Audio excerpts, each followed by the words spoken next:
Aktres na si Katrina Harili nagbahagi ng kanyang mga karanasan sa buhay at ang kanyang mga pinagdaanan habang lumalaban ito mag-isa nung panahon na siya ay nagbuntis kay Katie. Yun social media na po. Yun ang problema ako dahil wala akong trabaho, pero nagkaroon po ako ng trabaho na para sa akin masaya kasi nakakabayad ako ng mga bills ko ng nagbabanding lang po kami ng anak ko. Di ba blessing po talaga sa akin. Hindi ako nagtatrabaho. Tapos nakaka-inspire kami ng mga tao. Actually, tinuloy ko po yan dahil, hindi po dahil doon. Tinuloy ko po siya dahil maraming nagme-message sa akin na na-inspire po sa amin ni Katie. So yun, kaya ko po siya tinuloy. And then nakalampas ka na dyan. Kailan dumating si Katie? 2012 po. Dumating si Katie ng 2012. Ayun, pinagpapasalamat ko din kay God kasi si Katie talaga yung parang nagbago po sa akin. Si Katie po yung anak ni Ka, pero alam niyo na. Yan, si Katie. Pinadala na naman ni God, diba? Para mas magkaroon ka ng direksyon. Mas nagkaroon ako ng pagmamahal sa sarili ko. Mas nakilala ko yung sarili ko. Ngayon, so sobrang thank you kay God kasi binigyan ako ng Katie. Forgive my question. Nakaplano ba si Katie? Hindi po. Hindi. Unexpected po. Unexpected. So, nung nabuo si Katie, nagpapaalam na naman po ako sa GMA. Siyempre, bilang, alam mo yung parang yung taking na pag nabuntis, wala ka ng career, ganon. So, sabi ko, nagpapaalam na naman ako again. Hindi na naman po ako pinayagan. Bibigyan ka namin ng show. Kahit buntis ka? Buntis po ako, nagtitaping pa rin ako hanggang 6 months. Sinabi mong buntis ka? Opo. May ginagawa po akong show, nagpapaalam na po ako. Tapos sabi ko, hindi na rin ako magsasign ng contract sa kanila. Siyempre, bilang ano na naman, isip ko na naman na, wala na. Baka wala na ang career, sige. Hindi na naman po ako pinayagan ng GMA. So, pinagpatuloy pa rin nila na mag-taping pa ako. Hindi. Sabi ko, paano po yun? Buntis po ako. Sabi niya, bubuntisin ka ulit namin after mo mga anak sa palabas. Sabi ko. So, sinama nila sa storya. Opo. Anong pakiramdam ng first time na nalaman mo, ay, buntis ako? Anong pumasok sa isip mo? Anong naramdaman mo? Ano yung naging plano mo? Yung bago ka dumating sa plano na yung Sa isip magpapaalam. ko po, yun, iniisip ko po talagang mabuti kasi, paano to? Magsasign na ako ng contract. Ang dami ko pang bills. Hindi ko pa po bayad yung bahay ko. Sabi ko, paano? Itong bahay na to? Opo, hindi pa po bayad. Sabi ko, wala, sige na, papaalam na ako. Basta parang tinanggap ko na lang, ganyan. Yun, hindi po ako pinaalis ng GMA na thankful po ako kay God. Kasi, di ba, another blessing na naman po. Kasi hindi ko na po ina-expect na bibigyan nila ako contract. Tapos, sabi ko, paano po ako? Sabi niya, antayin ka namin kahit kailan mo gustong bumalik. So, ako na naman, di ba, puro ako. Puro binibless ako lagi. Pero matanong ko, praise God, thank you. Yes. Hindi mo naisip ipatanggal, ipaabot si Katie. Hindi pumasok sa Nagdalawang isip po ako. Kasi may career ka, normally yung iba ganyan di ba? Apa. Pag may career, ganyan, maayos, tapos biglang buntis, paano to? Buti hindi pumasok sa isip mo. Inisip ko lang kasi po magsa-start yung contract, so kailangan, parang nagulat lang po ako kasi syempre unexpected naman. Tinanggap ko po si Katie, parang okay, sige, okay na, hindi na ako babalik sa work. Tapos nakakaiyak kasi, yun nga, ganun yung naging, pagtanggap ng GMA po na hindi ka namin papastop, ganyan, i-freeze lang natin. So, parang ang galing, parang pag nag-iisip ka pala ng para sa'yo or ng tama, hindi ka rin pababayaan ni God. Alam mo, may naalala ko isang guest natin, sabi, Ano sasabihin ng ibang tao. Diba? Minsan dahil nahihiya tayo, ano sasabihin nila. Diba? Pero kung tatanggapin natin yung pagkakamali natin, aaminin natin, hihingi tayo ng tawad kay God, diba? Ayusin natin, siguro makakatulong kasi yun po yung ginawa ko. Hallelujah, praise God. Kumusta na? Masaya po. Sobrang Ilang taong ka nun? 27. 27 ka na din noon. May isip ka na talaga. Kumusta ang pakiramdam? Masaya po. Talagang nabago po talaga ako. 'Di ba? From hindi alam ko, from yung magtatrabaho lang ako tapos magpapatanda. Alam mo yung wala pong pangarap, walang gustong gawin. Nagkaroon po ako ng mas direction sa buhay ko kay Katie. Kaya nung simula nung dumating po siya, careful ba po ako sa lahat. Nagkaroon ng dahilan. Yes, nagkaroon na po ako ng dahilan. Nagkaroon ng dahilan yung buhay mo, nagkaroon din ng dahilan ba't ka kumakayod, nagtatrabaho. Yes, nagkaroon din po ako ng pagmamahal sa sarili. Natuto po ako mahalin yung sarili ko na may mga bagay na hindi ka na dapat gawin dahil alam mo, dati hindi mo mahalin sarili mo. Naghahanap po siguro ng love. Yun, naghahanap siguro ng love. Kaya ka naligaw. Hindi ka naman makakagawa ng mga balik kung hindi ka naghahanap ng love eh. Di ba po? So siguro nahanap ko yung pagmamahal sa anak ko.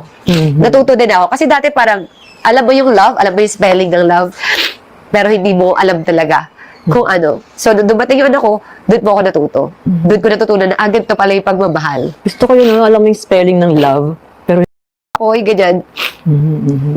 Kailangan nila ng oras. Kailangan natin, alam mo yun, parang gusto ko, hindi lalabas yung bata na hindi niya alam yung love sa labas. Kasi pag hindi niya alam dito sa loob pala, sa loob ng bahay, hahanapin niya sa labas eh. Maraming taong mananamantala, ng pagka-inosente, 'di ba? Like may mabait lang sa'yo, love mo na. May nagpakita sa'yo ng ganito, love mo na. So, yun po yung dapat. nagpe-pray kayo ni Katie? Nagpe-pray po, pero hindi kami madalas. Nagpe-pray po. Nagpe-pray din siya, pinagpe-pray ko din siya. Ano yung prayers mo para sa kanya? Prayers ko po sa kanya na, ayun, syempre, lumaki po siya ng maayos, matuto po siya sa buhay. Kasi hindi naman habang buhay nandito po ako. 'Di ba? And, ayun, matuto po siya. Nahanap po niya yung mga gusto niyang gawin. Ako, ang prayers ko po kay God palagi, good health. Kasi gusto ko pang mabuhay na matagal. Kumusta yung para naging single mom ka? Ano yung mga pinagdaanan? Ano yung pwede mong tips na maibigay dun sa mga single moms din? Siguro po ako po yung pinagdaanan ko doon kay Katie. Ano yung mga challenges na talagang Siguro super tinawid mo? challenge po sa akin dahil lagi po ako nasa trabaho. Challenge sa akin kasi parang once a week lang kami magkita. Nakikita kami pero magkaiba, tulog or gising ako. Di ba po? Kasi pag uwi, tulog siya. Tapos, Or magkaiba po eh. So yung talaga tulog pa siya, aalis ka na. So yung nakikita talaga kami, nagising talaga siya, Saturday, Sunday. Na ginagawa ko, ibabanding ko siya. Gusto niya mag-swimming, mag-hotel kami. So laging ganun. Laging reward. Lagi ko siyang nire-reward, pero hindi ko siya kilala. Parang nasuspoil mo siya kasi Bumabawi feeling ka. mo bumabawi ka dahil ang dami mong oras na nasa TV ka, tapos siya, wala masyado. Kung nagkaroon lang po ako ng oras, yung sobrang oras sa anak ko, nung nagpaalam ako nung 9 siya, na nag-eldido, may mga 8 months, dalawang 8 months po na wala akong trabaho yun.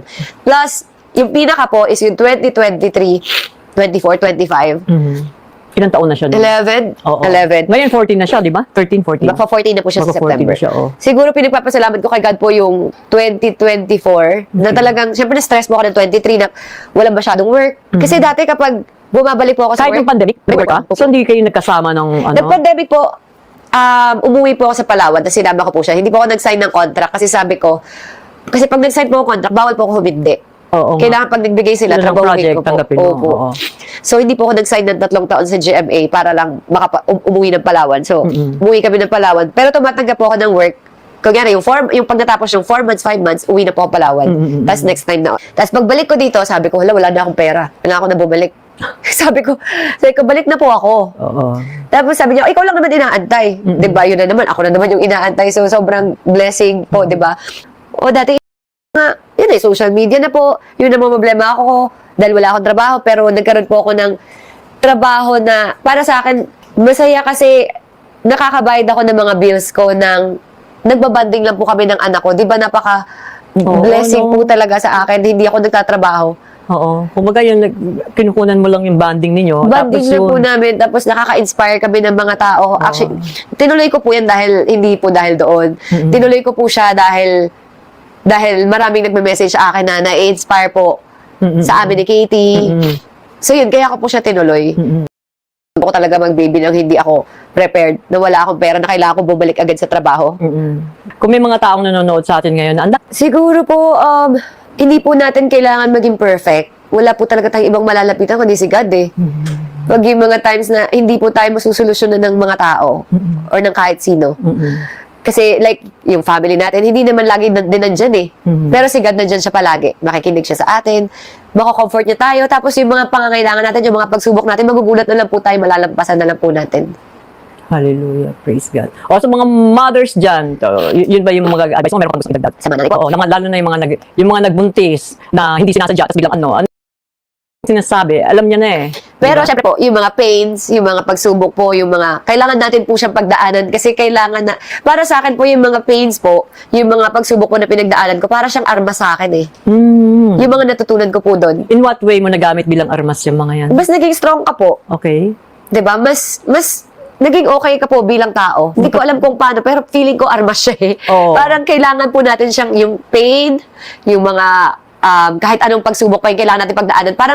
Parang kailangan natin siya pagdaanan kasi yun yung kailangan nating lesson na matutunan. Oo. Kumbaga sa kutsilyo siguro nahasa ka para na mas maging matalim ka. Para malaman mo kung paano mo susolusyonan yan, yung mga Oo. ganyang bagay, paano mo lalampasan, di Mas ba? stronger ka, mas matibay ka, para kung sakaling may darating ng mga bagong pagsubok, alam mo na kung paano mo i-handle. Yes po. Sige. Harapin din. Harapin niyo po yung mga pagsubok na pinagdadaanan natin and mag-pray lang po tayo kasi hindi naman po talaga tayo pababayaan. Para sa akin, yun, narinig niyo naman po, Mami Ami, simula dati, hindi ako pinabayaan. Oo. So, talagang yung blessing ni Lord, kahit hindi ako humihiling, lahat to hindi ko po hiniling, lahat binigay niya. Mm-mm. Kasi kailangan ko lahat. Hindi ako humiling, pero binigay niya. Oo. Pero kapit ka palagi sa kanya, di ba? Opo, lagi lang ako thank you, hindi po ako humihiling. Thank you ka lang ng thank you. Thank you po, kasi wala. Tapos, Kaya meron kayo wala, grateful ka. Opo. In the future,